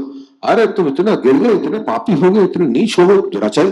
मैंने क्या कह रही है तुम, झंडा बंधन था, मैं खड़ा हुआ था, हिंदुस्तान का नागरिक हूं, अपने देश का झंडा था, मैं खड़ा हुआ, तो बात खत्म हो गई। इसमें नीच पापी क्या जरूरत। तो ये था लेफ्ट, ये था जेएनयू, और ये इनके साथ 20 साल रहा। उनके लिए हर चीज की। तो ये जब बढ़ती है ना, फिर आपको मालूम पड़ता है कि आप धीमे धीमे पैसे की सवाल नहीं था। पैसे वैसे तो बाद में कितने कमाए मैंने, आपके मतलब आई एम नॉट करोड़पति तो होगा मेरे ख्याल से मैं, ऐसा कुछ मैंने नहीं कमाया, मतलब कंफर्टेबल हूँ। लेकिन आइडियोलॉजी के तौर पर बड़ा प्रॉब्लम हो गई। आपको लगता है मुंबई आप और जल्दी आते तो कुछ और? नहीं होता यार, नहीं होता। मैं एक्चुअली बहुत सही वक्त पर आया, 2003 में आया, तब तक नया सिनेमा आ चुका था अनुराग कश्यप की वजह से। अनुराग कश्यप का सिनेमा मुझे बहुत पसंद नहीं है, लेकिन उसको ये एक बात तो है कि एक फेस को कहा जाएगा प्री अनुराग कश्यप और एक फेस को कहा जाएगा प्रपोज अनुराग कश्यप। वो लाया तो है कुछ नए प्रोड्यूसर्स, नए स्क्रिप्ट्स, नए एक्टर्स, बहुत सारी चीजें वो लेकर आया। इसके पहले नया सिनेमा शुरू हो चुका था सत्या से, मनोज वाजपेयी की सत्या आई थी, उसके बाद फिर मकबूल आई, उसके बाद फिर शूल आई। इन सबसे जो है नया सिनेमा शुरू हो चुका था, लेकिन गति पकड़ा मेरे आने के बाद में 2003 में जो गति पकड़ गया, और जब मेरे जैसे बंदे को, मेरे शक्ल सूरत वाले बंदे को जो है काम मिलना पॉसिबल हो गया। उसके पहले जो है मतलब स्टार्स है, बहुत बड़े स्टार थे, लंबे चौड़े 6 फीट के बंदे, खूबसूरत हसीन, उनको जो है हीरो, उनको जो है मतलब आप छूने की भी हिम्मत नहीं कर सकते, इतने बड़े स्टार थे। इसके बाद में जो है मतलब हम सब लोग भी स्टार बनने का सपना देखने लगे और बन भी गए। नवाजुद्दीन जैसा बंदा जो है आज की तारीख में स्टार है। तो इसलिए जो है वो बहुत सही वक्त था सिनेमा के चेंज होने का। तो हमने जो भरपूर कैश किया उसको, और आज तक कैश कर रहे हैं। सर, फिल्मों में लिखना किस तरह से अलग है? आप खुद से जब नज्म लिखते हैं वो, और जब किसी खास सीन के लिए किसी खास, जब उसको कोई ज्यादा आसान है यार, बहुत ज्यादा आसान, बल्कि दोनों में पहले मिल जाती। वो वर्षे से है यहाँ पर चलन, करीब 80 साल से जब से फिल्म बना है ना, तब से धुन आपको पहले मिलती है, उस पर आपको लिरिक्स बिठाने पड़ते हैं, बहुत पहले से चलन। उल्टा नहीं होता कि कुछ नज्म लिखी, बहुत रेयर केस में होता है कि नज्म लिखी और आपने कंपोज कर दिया। पहले कंपोजिशन मिलता है हमको, उसके बाद उस पर हम लिखते हैं, और मैं उसमें अधिक कंफर्टेबल फट लिख देता हूँ, और 3-4 ऑप्शन लिख देता हूँ, 3-4 ऑप्शन लिख देता हूँ, तो ना रहेगा बास में, हाँ रहेगा 3-4 ऑप्शन देता हूँ कि आप ये इस्तेमाल करेंगे, ये इस्तेमाल कर लेना, तो वो अधिक कंफर्टेबल होगा उसमें। तो मैं लिखना, मेरे लिए सिनेमा में लिखना मेरे लिए बहुत आसान है।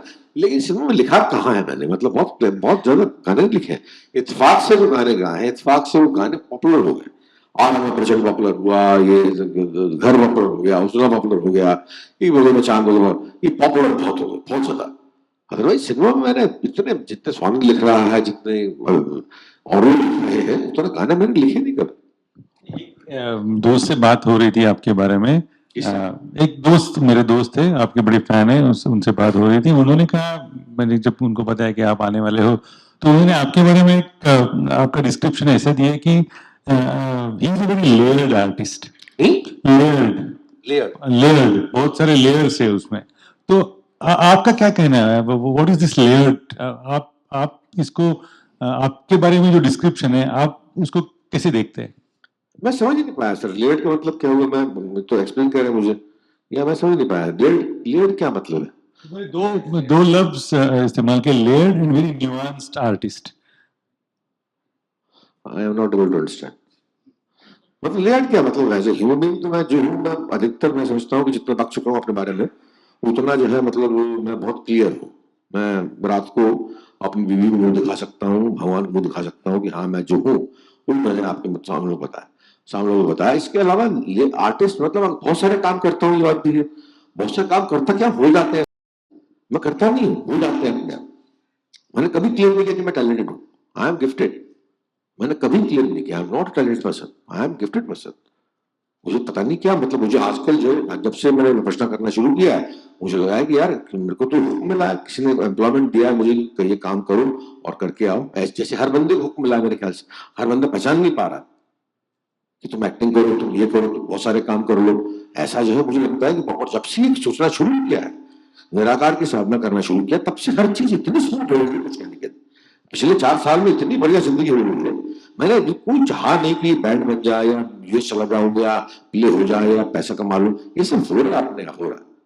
वो जब नहीं होता तो कोई बात नहीं, निराश नहीं होता। तो लीड आर्टिस्ट मैं एक्चुअली अभी तक नहीं समझ पाया क्यों बोला उन्होंने लीड इसलिए बोला कि बहुत काम करता हूँ तो ठीक है मैं लीड हूँ, लेकिन अगर कोई और कुछ मतलब है तो मालूम नहीं कि उनका इंटरप्रिटेशन क्या था मेरे बारे में। सर, आपने बहुत सारे इंटरव्यूज में कहा है कि आप मानते हैं कि कर्म जो कोई भी आदमी करता है वो बगैर अपना असर दिखाए उसका कुछ ना कुछ फल कहीं ना कहीं कितने देर से हो वो मिलता है। तो ये इससे क्या मुराद है? इससे भगवत गीता है वो तो बहुत ही बड़ा ग्रंथ है, मतलब उसको कोई हिंदू है मुस्लिम और सिख ईसाई उसका कोई सवाल नहीं है। भगवत गीता इस भगवत गीता, ला इलाहा इल्लल्लाह, बात हुई ला इलाहा इल्लल्लाह, इस्लाम में एक नाम होता है ला इलाहा इल्लल्लाह, अल्लाह कहीं नहीं है छोड़ अल्लाह के, अल्लाह कहीं नहीं है छोड़ अल्लाह के। जो मुमताज अली ने इसमें इस्तेमाल किया था साया कौन साया, रॉकस्टार कौन साया कौन, उसमें जो है यही था कि जब कुछ भी नहीं था वही था, जब जग में कुछ भी नहीं था वही था। तो एक चीज रहती है जब कुछ भी नहीं होता है तो वही रहता है, तुरंत है सर। तो इसलिए ये है भगवत गीता, और पर्टिकुलरली विवेकानंद जो है मतलब वो साइंटिफिक फिलोसफर, बहुत ही बढ़िया फिलोसफर थे, मतलब बड़े बुरी तरीके से समझा गए धर्म को। इतना खतरनाक फिलोसफर देखा नहीं मैंने। और यह थे कि वो क्रिया के कारण बिना अपना फल दिए नष्ट नहीं होता, साफ सी बात, बहुत छोटे थे हुए। एक बार काम कर्म कर दिया तो वो बिना अपना फल दिए नष्ट नहीं होता, और मेरे जिंदगी में हुआ। मैंने जो कुछ कर्म किए हैं उसका परिणाम मुझे भले ही आज न मिला हो, 25 साल बाद मिला हो, बड़ा खतरनाक परिणाम है। और जो मैं सत्कर्म किए, जो 20 साल थिएटर करके आया, तब कोई जन्म दिमाग में नहीं था मेरे, समय आया तो समझ में हाथों हाथ लिया गया। इधर विशाल ने इधर दिया, इधर मनोज वाजपेयी ने वो दिलवा दिया, इधर अनुराग ने तो खैर बहुत कुछ दे दिया, सुजीत ने कुछ और फिल्म दे दी, ऐसे जो यारों ने एकदम से थाम लिया।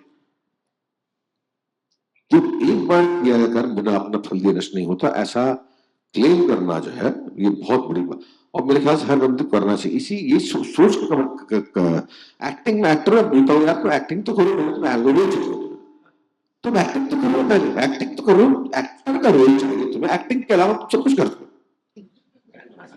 जिम जाते हो, फिल्म बनाते हो, और एक्टिंग थोड़ी होती है। एक्टिंग करो, फिजिकल चीज है, एक्टिंग करो, एक्ट करो।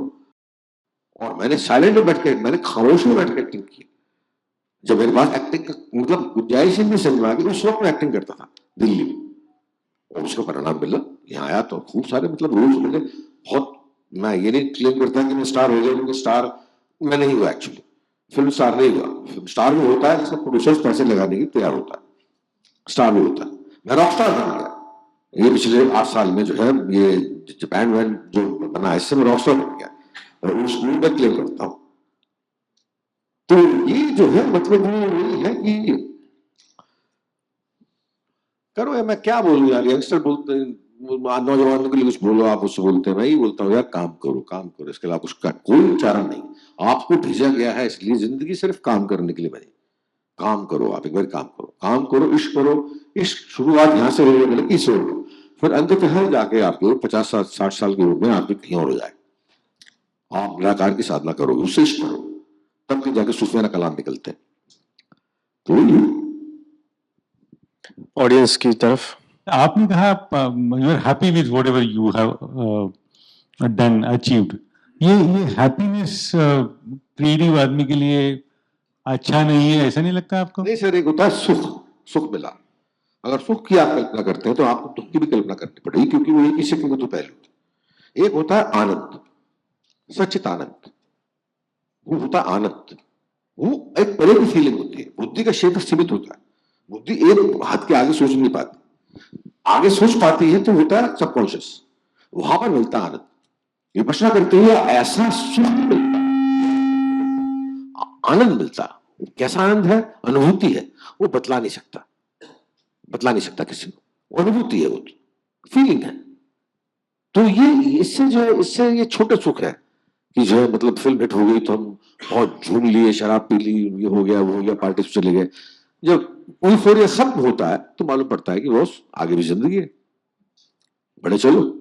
और जब बहुत फिल्म फ्लॉप होती है तब भी आपकी स्थिति होती है, बहुत दुख हुआ यार, तकलीफ हुई, आगे काम कैसे करेंगे? अरे करना पड़ेगा भैया, काम तो करना पड़ेगा, अभिशप्त तो आप काम करने के लिए, काम तो करना पड़ेगा। और दोनों से काम करना पड़ेगा, इस पर दोनों को भूलो ना, तो चिपकते हो उनसे।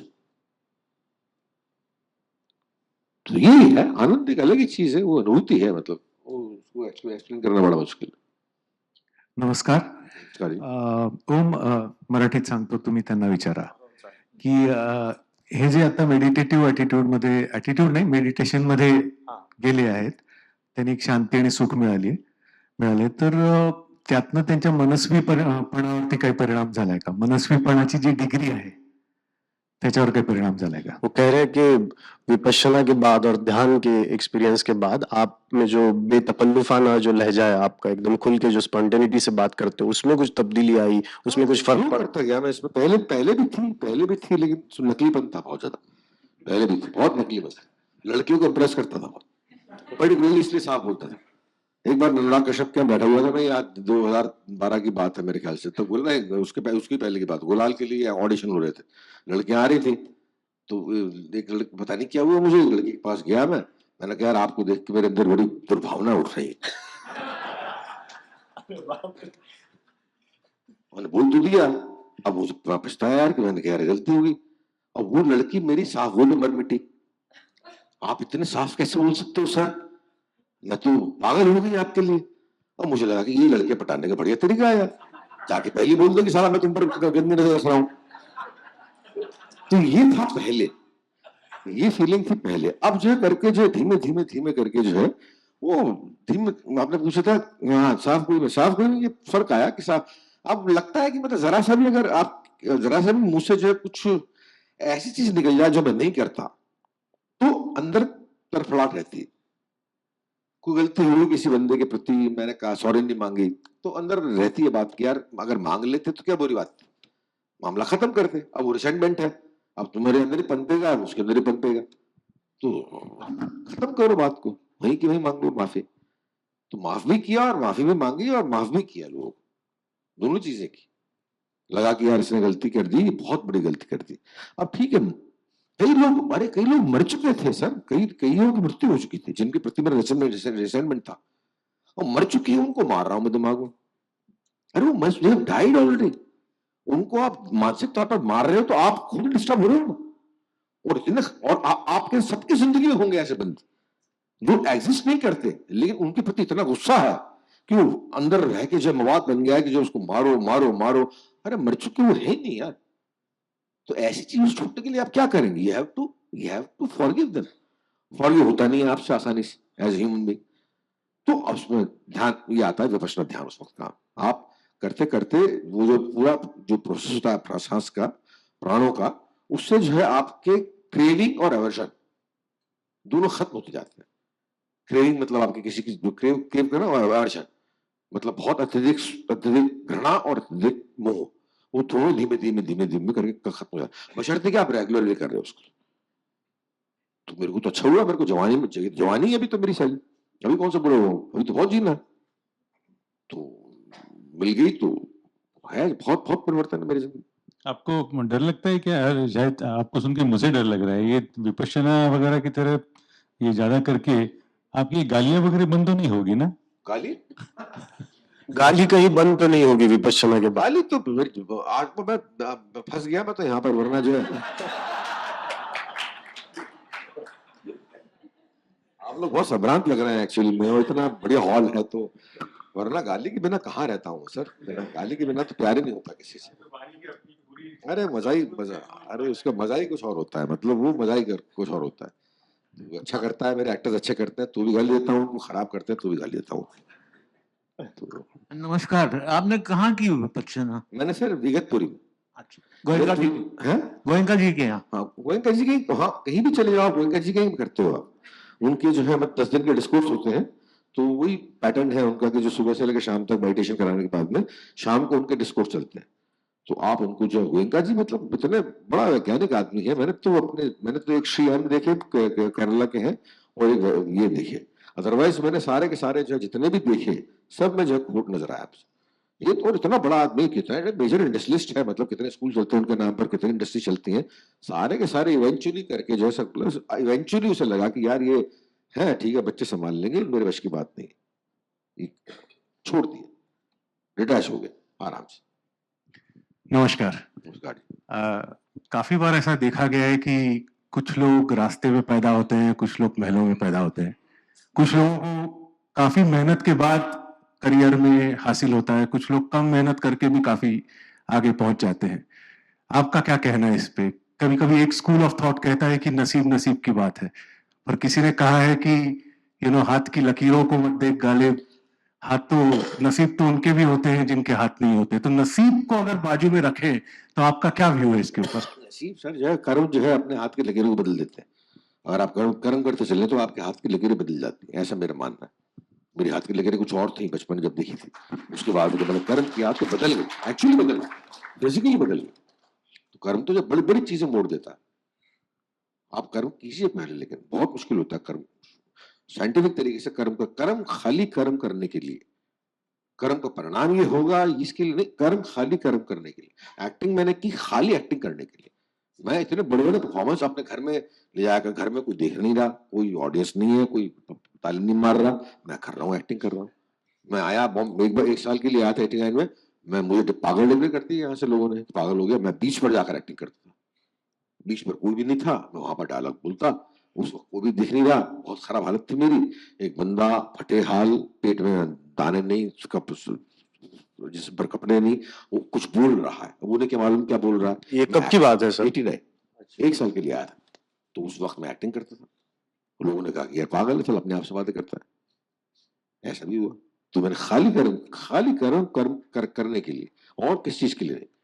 कर्म फॉर द सेक ऑफ कर्म, अगर आप कर रहे हैं, परिणाम नहीं देख रहे, तो डेफिनेटली उसके परिणाम मिलेंगे, और वो परिणाम आपको, उसमें आप मुहासिब नहीं होंगे, मतलब वो परिणाम मिलेंगे, ठीक है, मिलते चले जाएंगे।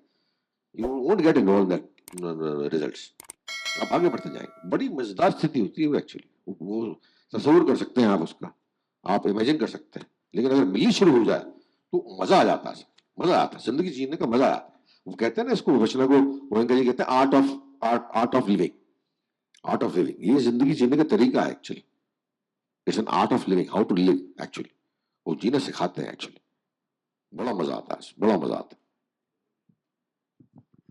जी, और एक सवाल, आपने जितने किरदार अब तक निभाए हैं, उतना कितना चूरा अब आपके मिजाज में बाकी रहा है? कितना चूरा कितना अब वो अरे कुछ रिफ्लेक्शन नहीं यार, अभी? किसी की नहीं रहता यार चूरा और वूरा सारा। दूसरा सवाल इससे लगकर ही है, आप कवि हैं, आप नाटककार हैं। नाटक लिखते वक्त कवि कितनी टांग अड़ाता है और कविता लिखते वक्त नाटककार कितनी टांग बीच में अड़ाता है? ये तो कोई टांग नहीं अड़ाता सर। ये बाकी किरदार विरदार सभी क्लेम करते हैं, बिल्कुल बदतमीजी, ये ड्रामा करते हैं हम नाटक फिल्म वाले। मैंने किरदार किया, पागल हो गया मैं, और ये हो गया। अरे यार तुम परफॉर्मेंस करते हो, कट होता है कैमरा, उसके बाद चेक लेते हो अपना, घर आके दारू पी के सो जाते हो, दैट्स ऑल। कोई चूरा नहीं होता, कोई हमारे दिमाग में चूरा नहीं होता। वो बदतमीजी है, वो आपके झूठ बोलने की कोशिश कर रहा है, बोल रहा है कि अपने कैरेक्टर को घर पर लाता है। घर आते हैं, बच्चों से बात करते हैं, फ्रेंड से मिलते हैं, बीवी से बात करते हैं, पढ़ते हैं, लिखते हैं, थोड़ी ड्रिंक करते हैं, दैट्स ऑल।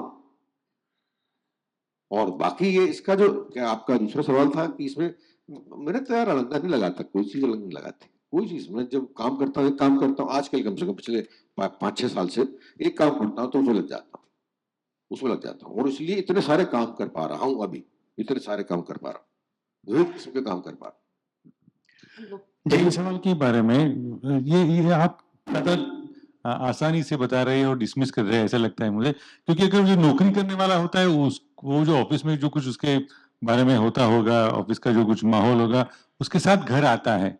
ऑफिस में कुछ किसी बॉस ने फायरिंग की हो तो घर में बच्चों के डांटना होता है। तो ये आर्टिस्ट के बारे में नहीं हो, असंभव नहीं है, ऐसे नहीं लगता आपको? कुछ ना कुछ तो नहीं होता हो किसी और के बारे में, मेरे साथ तो नहीं होता। मैं जब काम करता हूँ तो काम करता हूँ, और मेरा इतना बोझल काम नहीं। एक्टिंग यार बहुत आसान काम है, सिनेमा में एक्टिंग बहुत आसान काम। नॉन एक्टर भी कर जाते हैं। एक्टिंग सिनेमा में एक्टिंग करना बहुत ही आसान काम, इसलिए फंसे हुए नसीर वसीर की जो है मेरे को एक्सेप्ट नहीं किया गया दुनिया में। अरे एक्सेप्ट यार, इससे बड़ा एक्सेप्ट क्या करेंगे आप? स्टार मान लिया आपको, बात खत्म हो गई। आप थिएटर में करो, थिएटर में बहुत बड़ी एक्टिंग करते हो, थिएटर उनका पैशन है। ऐसे ही बहुत सारे लोग हैं जो सिनेमा में फिट नहीं हो पाए। शायद फिट है, बड़े आराम से करता है, कोई टेंशन नहीं है उसको, नाचता वाचता है, सब करता है, और चार्मिंग बंदा है, बहुत बढ़िया प्रेजेंस ऑफ माइंड, बहुत बढ़िया हसीन पर्सनैलिटी है उसकी। वो he is very comfortable cinema with camera. First you have to comfortable with camera. आप कैमरे के सामने उससे दोस्ती करना बहुत मुश्किल है। कुछ लोग कर पाते हैं, कुछ लोग नहीं कर पाते। Amitabh Bachchan is very friendly with camera, कुछ लोग नहीं कर पाते। जो लोग नहीं कर पाते कहते हैं कि सिनेमा धोखा दिया हमें, हम एक्सेप्ट नहीं कर। अब एक्सेप्ट नहीं कर रहा, तुम्हारे अंदर कुछ क्वालिटी नहीं है, तुम एक्सेप्ट कुछ कैसे करेगा वो? बेसिक क्वालिटी तो आओ कम से कम, और नहीं है क्वालिटी तो एक्सेप्ट करो, जाके थिएटर करो। किसने कहा है, एडवाइस किसने दी है कि आप सिनेमा करो? ये है सी। जी, मैं आपसे एक सवाल पूछना चाहता हूँ कि हमेशा ऐसा कहा जाता है कि कलाकार जो है, कोई भी कलाकार, वो इनसिक्योर होता है, और कभी-कभी एक बात कही जाती है कि मैं इनसिक्योर हूँ इसलिए मैं कलाकार हूँ, जो मुझे बिल्कुल पसंद नहीं है, क्योंकि इनसिक्योरिटी से डील करना क्या होता है ये आपने भी देखा हो। तो वो कौन-सी चीज़ें थी जब आपने इनसिक्योरिटी से आप कैसे डील करते हो? सिक्योरिटी क्या थी यार, मतलब पैसे की सिक्योरिटी थी। पैसा बहुत लेट मिला मुझे। मॉरली जो है बड़ा मॉरल बंदा था मैं पहले, तो उससे सिक्योरिटी अपने आप आ जाती है। अगर आप सुबह को गंदा काम करके आते हो तो शाम को आप मानो या ना मानो, अगर आपने शराब नहीं पी हुई है, गांजा चरस नहीं पिया हुआ है, तो आप सोने के पहले खटखटाना जरूर ख्याल, बॉस आज कुछ गंदा करके आया, आप खराब करके आया। वो बोझा आपके अंदर रहता है। आप लाख बोलो तो नहीं रहता, लेकिन वो बोझा आपके अंदर रहता है। और अगर बोझा रहने लगे, लगातार 1 महीने तक ऐसा हो जाए, तो इकट्ठा होने लगता है। उसको जो है सॉल्व करने का तरीका जो है बताया गया है वो, लेकिन वो हिंदू शास्त्र में नहीं है, वो इस्लाम में नहीं है, वो खाली क्रिश्चियनिटी में है। कन्फेशन, उसको लिख लो, सारे इनसिक्योरिटीज को आप लिख लो, ब्लैक एंड व्हाइट, गंदी से गंदी इनसिक्योरिटी। और सिर्फ ये कि जो आपने किया है गंदा कर, जो आपने जिससे ना आपने किया, सोचो मत अगले बंदे की बात ही मत सोचो। बहुत मुश्किल पड़ेगा बॉस, बहुत मुश्किल पड़ेगा, पहले लिखना ही बड़ा मुश्किल पड़ेगा, उसके बाद में आप जाके कन्फेस कर दो, वो एकदम से निकल जाता। मेरी पर्सनैलिटी बदल गई, मतलब उसके बाद ये किया था, किसने बताया था मुझे, शराब की वजह से। मैंने कहा यार पागल है कि मैं ये तो बातें मैं अपने आप को बताना चाहता हूँ, जो मैंने लिख दी है इसमें, ये लिखूंगा। उन्होंने कहा यही है सिक्योरिटी रहेगी, हमेशा मर जाओ, अपने मुंह से डर के मर जाओ। तो मैंने लिखने की कोशिश करी, लिखा नहीं गया, बड़ा मुश्किल था। मैं तो बचपन में तो आपके हर बंदा हर तरह के कर्म करके आता है। मैं तो किसी बच्ची के जिसम पर हाथ भी लगाया था, मैंने अपनी बीवी को पीटा भी है शराब पी के, जब प्रेग्नेंट थी। मैं तो इतने एक्सेप्ट करता हूँ, ये सब ये बता रहा हूँ अभी आपको, अदरवाइज कौन बताएगा? तो मैंने कहा ये है, ये सब लिखा। और इससे भी गंदी बातें हैं जो लिखा मैंने, लिख के फिर मैं दूसरे को बताना ही और मुश्किल काम, बताया भी। उसके साथ ही एकदम से बोझा उतर गया, और बात बस फूट गया, फूल पक गए। वो पूरा प्रोसेस बड़ा बड़ा बड़ा खतरनाक था, बहुत खूंखार था। लेकिन एक बार कर लिया ना, और मेरे को तो करना था, क्योंकि जो मेरी शराब बहुत बढ़ चुकी थी। नहीं करता तो मैं वही आपके सामने बैठा नहीं हो तो मर जा, आई वुड हैव डाइड। अभी तक तो मैं मर चुका होता अगर ये सब चीजें नहीं की होती मैंने। शराब तो जो है मतलब अल्कोहलिज्म, वो तो बहुत अर्ली डेथ ले जाती है, या फिर जो है अर्ली पागलपन लाती है, आपका दिमाग खराब होने लगता है, ब्रेन सेल्स बनने लगते हैं। तो सिक्योरिटीज अगर एक्चुअली आप खत्म करना चाहते हो तो फिर आपको बहुत मेजर स्टेप्स लेने पड़ेंगे। Otherwise everybody is comfortable with this journey.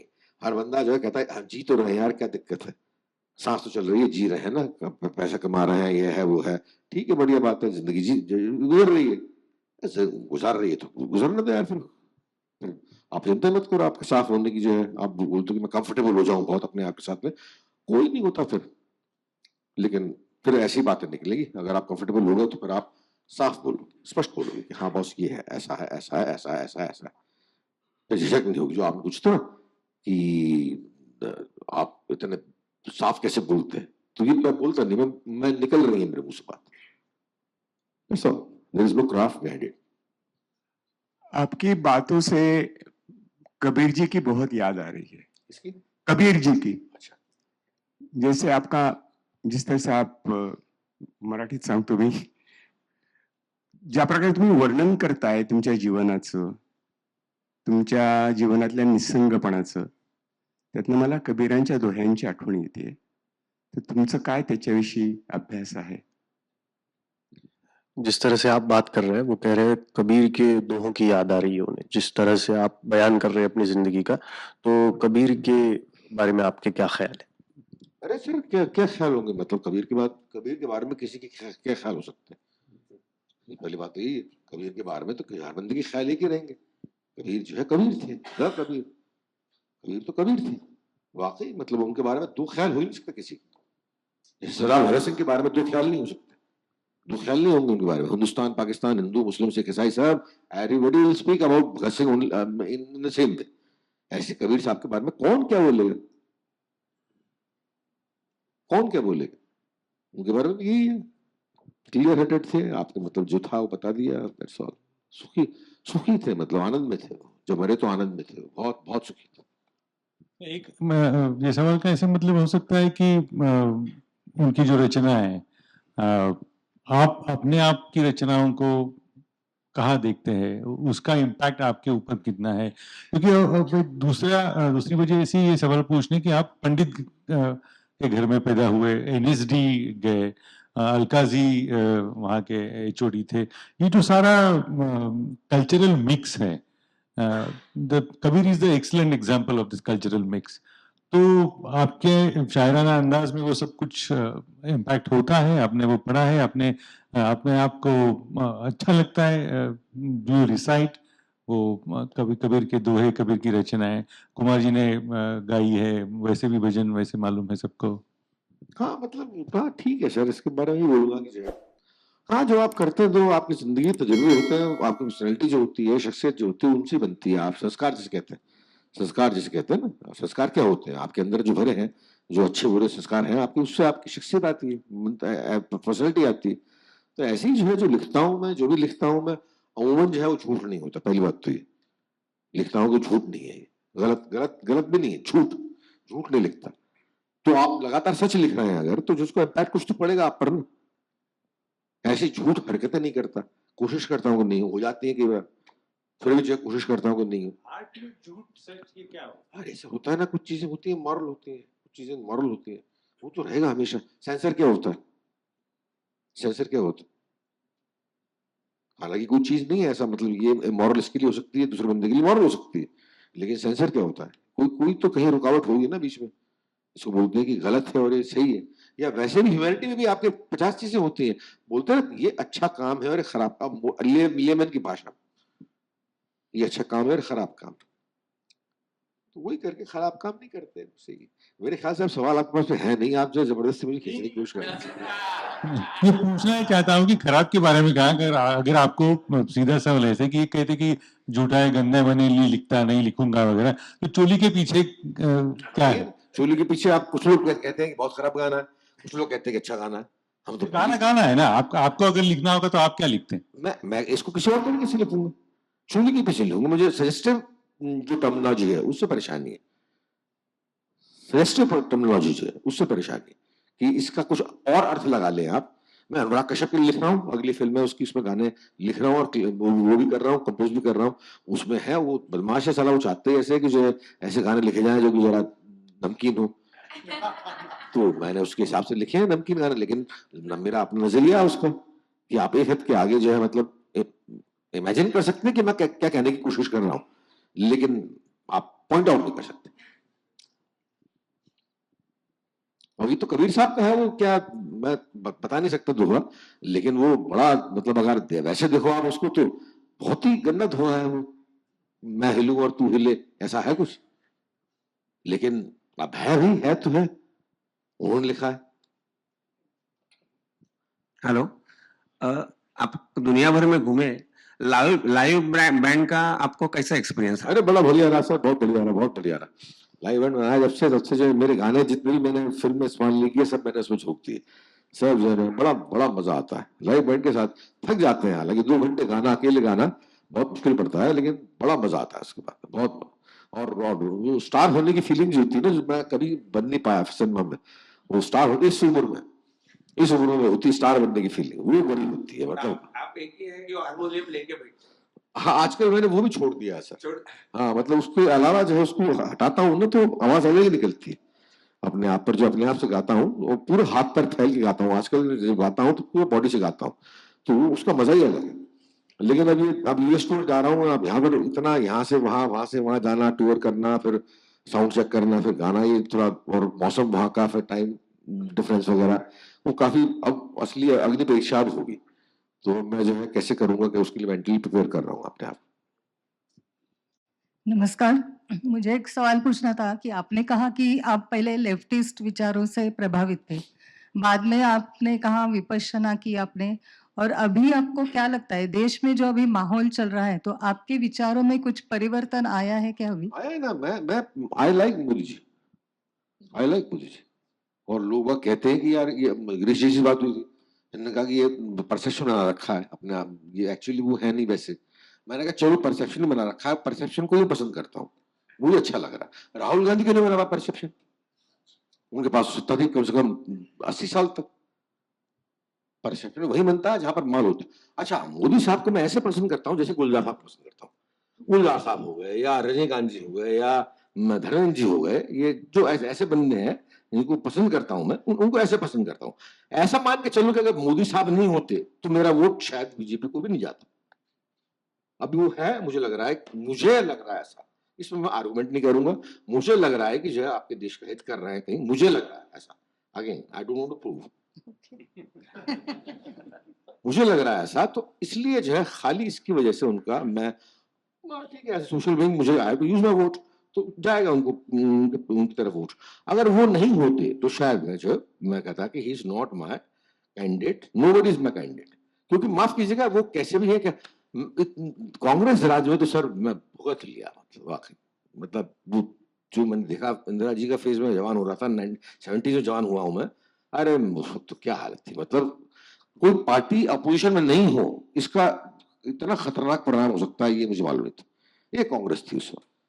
और 1984 में तो मैं I was studying in first year NSD, जब दंगे हुए थे शुरू। अरे क्या मतलब, क्या था वो, हमने तो अपनी आंखों से देखे सरदार जले हुए, क्या मारा था।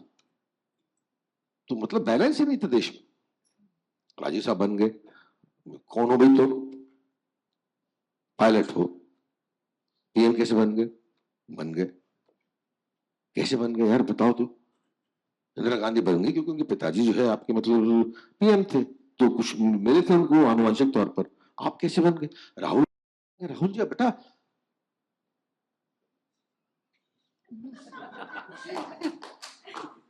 उसे बेटा कहने का मन करता, छोटा भीम है, उसे तुम कैसे बन जाओ? मैं I am a very bad cook, मैं एक चाय से अधिक चाय नहीं बना सकता, 2 चाय तो 3 चाय बोल दोगे तो मेरा प्रोपोर्शन बिगड़ जाएगा, बात खत्म हो गई। I can't choose cooking as my job. आप पॉलिटिक्स आपका जॉब नहीं है बाबा। इतनी ये बार बार क्लेम हुआ है, बार बार टेस्ट हुआ है। अब आप पॉलिटिक्स क्यों करना चाहते हो? और आप संस्कारी बंदे हो, तुम खानदानी बंदे हो, आपके पास में डेफिनेटली होगा, उसके पास में कुछ पक्का होगा। हर बंदा कुछ ना कुछ शपथ लेके पैदा होता है, डेफिनेटली वो होगा। हो जाने कभी पास में कौन है, बड़े बड़े लोग हैं, कपिल सिब्बल, मल्लिकार्जुन खड़गे, सोनिया गांधी, कोई सेशन नहीं था। अब हो गए आपके 50 के ऊपर हो गए मेरे ख्याल से, 52-53 के। अब वापसी भी संभव नहीं है कि अब चेंज कर लें कुछ। तो मैं सहानुभूति रखता हूँ उनके साथ में, ये गालियां देते हैं लोग बाग उनको, लेकिन मैं जो है मतलब यही सोचता हूँ कि अच्छे खासे बंदे की पूरी जवानी जो है बर्बाद हो गई, वरना कुछ और करता वो अपना आराम से, कुछ ना कुछ तो करता वो, कुछ ना कुछ तो करते होंगे वो, करने जानते होंगे। एक आखिरी का सवाल विपश्यना के हिसाब से, जब दुखद संवेदना और सुखद संवेदना को देखते हैं, लेकिन एक क्षण ऐसा आता है कि देखने के लिए ही कोई रहता नहीं, कोई है ही नहीं, ऐसे क्षण में डर आता है? नहीं सर, तो खाली देखते रहिए आप, बिना डरे देखते रहिए। दुखद भी और सुखद भी बिना डरे देख, उसमें खाली देखना है, विपश्यना में खाली देखना है, टेस्ट नहीं करना, किसी संवेदना को टेस्ट नहीं करना, चेक नहीं करना, चैलेंज नहीं करना, दुखी नहीं होना है, सुखी नहीं होना, खाली देखना, ये पूरे प्रभाव को देखना है, बस देखना। और वो सिस्टम में समझ नहीं पाया आज तक कैसे गायब हो जाता है ये, और लगातार देखना है, और वो समय धीमे धीमे बढ़ता जाएगा। मैंने 1 घंटा तो नहीं है, 30-40 मिनट से शुरू किया था। अभी मैं जो है आपके मतलब आराम से 5 घंटे बैठ जाता हूँ दिन में, कुछ काम नहीं है बैठ जाता हूँ बस करने के लिए। तो देखना है, खाली देखना बड़ा मुश्किल होता है, लेकिन उससे विपश्यना जी का जो है वो चला गया था, क्या कहते हैं, कौन सा वो लिया करते थे, माइग्रेन के लिए लिया करते थे ड्रग, उसका एडिक्शन हो गया था उनको, वो चला गया था उनका। पीयूष सर, मुझे पूछना है कि हुस्ना के बारे में तो बहुत बातें होती है, थोड़ा सा आप रजिया बी के बारे में अगर बता दे तो। रजिया भी जो है मेरा पहला इंटरेक्शन था एक वेश्या के साथ में, when I was 12 years old। तो इनफैक्ट शी डिफ्लावर्ड मी, मैं कोठे पे गया था और उसने डिफ्लावर किया था मुझे, वो मेरा पहला इंटरेक्शन था। उसके बाद में वो इमेजिनेशन है कि जो है वो बंदा शायर बन जाता है बहुत बड़ा, और वो औरत उससे बोलती है कि तो अगर तुम, मेरी बेटी भी तुम्हारे उम्र की है तो, और तुम मुझे उसकी याद दिलाते हो, लेकिन जब भी आओगे और मेरे पैसे दोगे तो मैं बाकायदा तुम्हें सुख दूंगी। तो भड़वा जाता है, मतलब पागल हो जाता है, चले जाता है। उसके बाद में ही बिकम्स अ वेरी ग्रेट शायर, बहुत बड़ा शायर बन जाता है, और अनाप शनाप पैसे मिलते हैं उसको, और जो है वो एक्लेम शायर बन जाता है। तो 20-30 साल बाद जो है वो दोबारा जाता है उसके पास में, उसी कोठे के पास में, बड़ा चेक लेके, फ्लावर्स लेके, कि तुमने मुझ पर एहसान किया था रजिया भी, और ये जो है सारे के सारे पैसे तुम्हें देने आया हूँ। वहां पर देख जाकर देखता है कि रजिया भी बैठी हुई है, वैसी की वैसी, बिल्कुल वैसी की वैसी, कोई उम्र का फर्क नहीं है उसमें। तब उसको मालूम पड़ता है कि ये रजिया बी की बेटी है जो 10 साल में पढ़ती थी, 10th स्टैंडर्ड। क्लेम करती है कि सारे तुम क्या क्या ये तोहफे लेकर आए, तुम बचाओ, हम कर सकते हो हमारे लिए। तो यहाँ का ये दस्तूर है, यहाँ पर तो ये दस्तूर है, माँ नहीं तो बेटी बैठेगी। तब उसे अपने आप से घृणा होती है कि जो मैं कितना बड़ा शायर हूँ, गजल अकड़ी से निकले तो गजल बड़ी या भूख बड़ी, भूख जो है बहुत बड़ी चीज होती है। तो उसे अपने आप शर्म आती है। ये 20 मिनट की नज़म है मेरी, तुम मेरी जान हो रही, ये सीन है। और सर, सबका हमारा एक बड़ी एक रिक्वेस्ट है कि आप 2 लाइन अगर बोलेंगे तो हमको बहुत खुशी होगी। हुस्ना के 2 लाइनें। हुस्ना की लाल के उस पहले जल के दोपहर में पहुंचे, रेशम गली के दूल्हे ऊंचे के चौथे मकाम में पहुंचे। कहते हैं जिसको दूजा मुल्क से पाकिस्तान में पहुंचे, लिखता हूँ खत में हिंदुस्तान से पहले हुस्ना में पहुंचे, हुस्ना। ये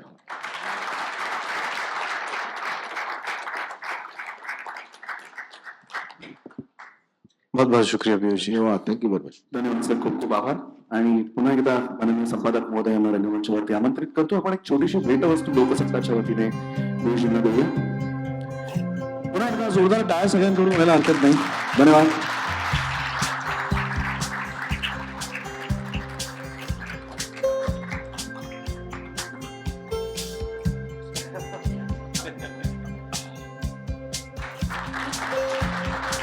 आणि एक छानसं रेखाचित्र त्यांचं केलेलं आहे ते सुद्धा आपण त्यांना देऊया. इलस्ट्रेशन फार सुंदर असं. जोरदार टाळ्या. निलेश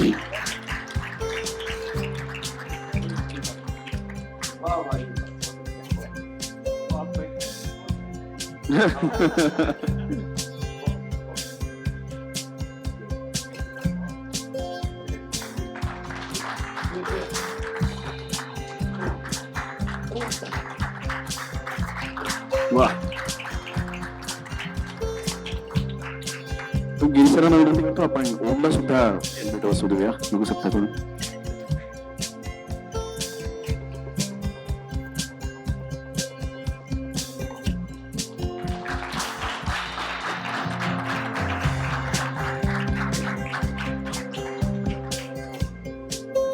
जी अमेरिका दौऱ्यासाठी शुभेच्छा. वहाँ बहुत बर्फबारी हो रही है. आपके जाने से जरा टेम्परेचर बढ़ेगा शायद.